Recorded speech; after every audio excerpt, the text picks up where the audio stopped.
Chapter 9. Colden's Proclamation. The Honorable Cadwallader Colden, President of His Majesty's Council and Commander-in-Chief of the Province of New York and the territories depending thereon in America, announced the surrender of Fort Levis and a new era of peace in a proclamation given September 4th, 1760, at Fort George in the city of New York. He offered vacant lands for immediate settlement. The proclamation follows. Whereas His Majesty's forces, under the immediate command of His Excellency General Jeffrey Amherst, have lately reduced the fortress and works erected by the enemy on an island in the St. Lawrence called by the French Ile Royale, a few miles below Oswegatchie, an Indian settlement with a blockhouse fort, which the enemy had before abandoned, from whence the inhabitants of this province, situated on the Mohawk River, have been so much annoyed by parties sent to harass and disturb them that they were kept in almost constant alarm,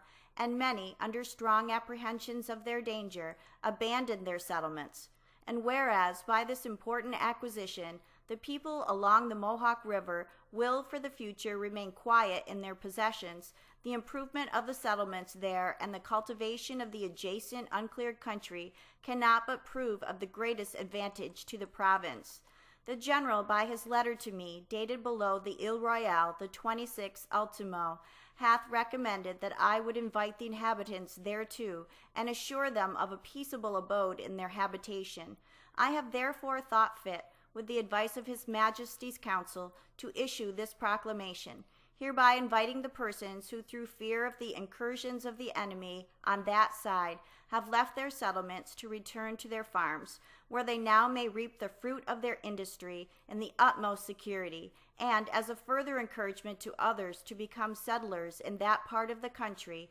I do promise His Majesty's grant of any of the vacant lands there to such persons as shall apply for the same on the usual terms, and on conditions of immediate settlement of the tracts that shall be so appropriated, given under my hand and seal at arms in Fort George, in the city of New York, the 4th day of September, 1760, in the 34th year of the reign of our sovereign, Lord George II, by the grace of God, of Great Britain, France, and Ireland King, defender of the faith, and so forth.